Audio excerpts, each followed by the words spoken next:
जय हिंद साथियों, आप देख रहे हैं सफर आपके साथ न्यूज और मैं हूं आपका अपना साथी इम्तियाज अहमद। आइए बढ़ते हैं आज की इस खास खबर की ओर। देखिए, ये जो हमारा एनफोर्समेंट रिमूवल का और ये स्ट्रे कैटल्स के अगेंस्ट में रेगुलर ड्राइव चल रहा है और ये 5वां या 6ठा ड्राइव है पिछले 20 दिनों में जो है वो एनफोर्समेंट रिमूवल का। सबसे पहले जहांगीरपुरी में हुआ, उसके बाद मंगोलपुरी में हुआ। आज भी हमारा रोहिणी में केन काटजू मार्ग पे और करोल बाग में जो है वो शुरू हुआ है। तुर्कमान गेट पे सिटी एसपी जोन में भी इसको शुरू किया गया है। तो जहाँ जहाँ पर हमने सभी डीसी से और पब्लिक रिप्रेजेंटेटिव से बात की थी और जहाँ पर सबसे ज़्यादा प्रॉब्लमेटिक एरियाज हैं, चाहे वो ट्रैफिक कंजेशन के हिसाब से है या पब्लिक न्यूसेंस या सैनिटेशन के हिसाब से, उन एरियाज़ को आइडेंटिफाई किया गया है और depending on the availability of police force हमने वहाँ पर अपने ड्राइव शुरू कर दी है। ज़्यादातर हम जो ड्राइव्स कर रहे हैं वो टेम्परेरी नेचर की जो स्ट्रक्चर्स हैं, या चाहे वो बिल्डिंग के बाहर है या बिल्डिंग से जुड़े हुए हैं, उनको टारगेट कर रहे हैं जिनको एमसीडी एक्ट के तहत प्रायर नोटिस की ज़रूरत नहीं है। सक्सेस तो मिल रही है। जैसे अगर आप इलीगल मीट की बात करें तो पिछले 7 दिन से कंटिन्यूसली ड्राइव चल रही है और लगभग 100 से ज़्यादा जो परमानेंट शॉप्स थी जो विदाउट वैलिड लाइसेंस चल रही थी उनको सील किया गया। इसके अलावा कई सैकड़ों स्ट्रक्चर जो थे जो without licence right of way में पब्लिक लैंड पे चल रहे थे उनको डैमेज किया गया। काफ़ी सैकड़ों केजी जो हमने जो है वो मीट है जो इलीगली बेचा जा रहा था उसको सीज करके ऑप्शन किया है। तो ये ड्राइव हमारी सक्सेसफुल है। इंटरडिसिप्लिनरी हमने टीम जो है सभी जोन लेवल पे बनाई है।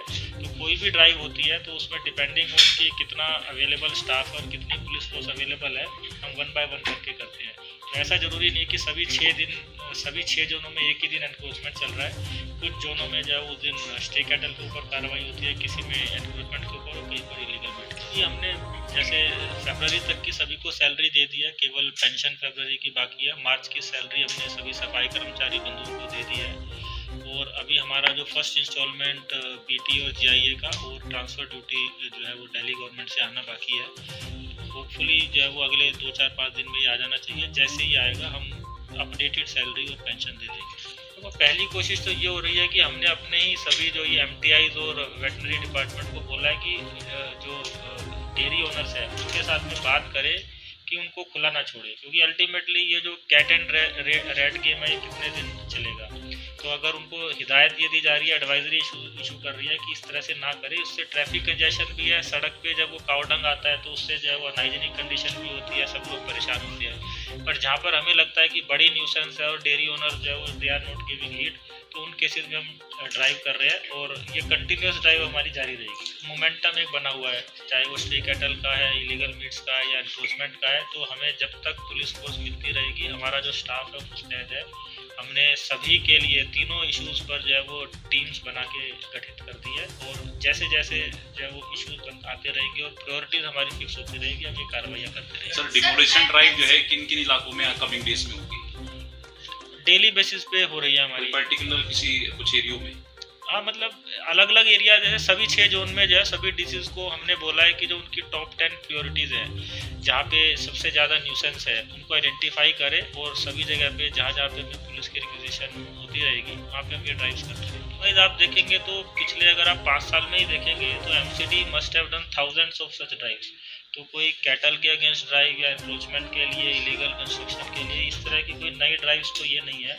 हाँ, ये ज़रूर है कि अब थोड़ा सा इसको मीडिया ग्लेयर में ये चीज़ आ गई है बिकॉज ऑफ सम रीज़न, तो वो ज़्यादा लोगों को पता चल रही है। बट अदरवाइज इस तरह की ड्राइव्स हमारी रेगुलर ही चलती रहती है। इसमें जो मैं आपको बताना चाहूँगा कि ये matter honourable Delhi high court ने भी इसको जो सीज लिया, सुओ मोटो इस पर एक्शन लेते हुए उन्होंने नॉर्थ एमसीडी को एक नोडल कॉर्पोरेशन बनाया था और उसमें कहा गया था कि एक एसओपी जो है वो हमें बनाना है। तो हमने वो एसओपी बनाया है।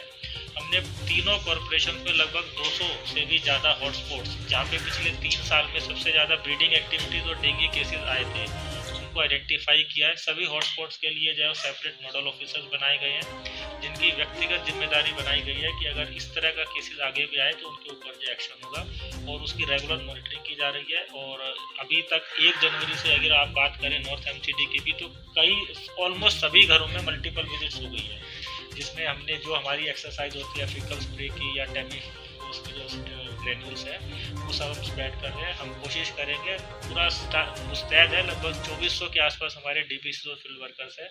वी विल इंश्योर कि इस तरह की सिचुएशन ना आए और इसको जल्द से जल्द जितना हो सकेगा हम कंटेन करें। जनरली ये ऑलरेडी एक SOP है कि जहाँ से भी एनक्रोचमेंट हटाया जाता है वहाँ पे हम लोकल SHOs को जो उनकी तरफ से सूचना दी जाती है कि ये एनक्रोचमेंट क्लियर करके अगर यहाँ पर फिर से किसी को ना बैठने दिया जाए। तो उसमें MCDB और पुलिस की तरफ से दोनों की तरफ से विजिल रहती है। और अब हम कोशिश करेंगे कि इतनी मेहनत से इतना सब स्ट्रेटेजाइज करके जब इनको हटाया गया तो वापस वहाँ पे वो स्थिति ना बने। जैसा मैंने अभी आपको बताया था कि जहाँ पे ट्रैफिक के चलते या सैनिटेशन के चलते या based on the complaints by public representatives जो वो जहाँ पे इस तरह की स्थिति है उसके बेस पे इनको आइडेंटिफाई किया जाता है और वहाँ पे फिर चरणबद्ध तरीके से और depending on the man power and police force हम कार्रवाई करते हैं।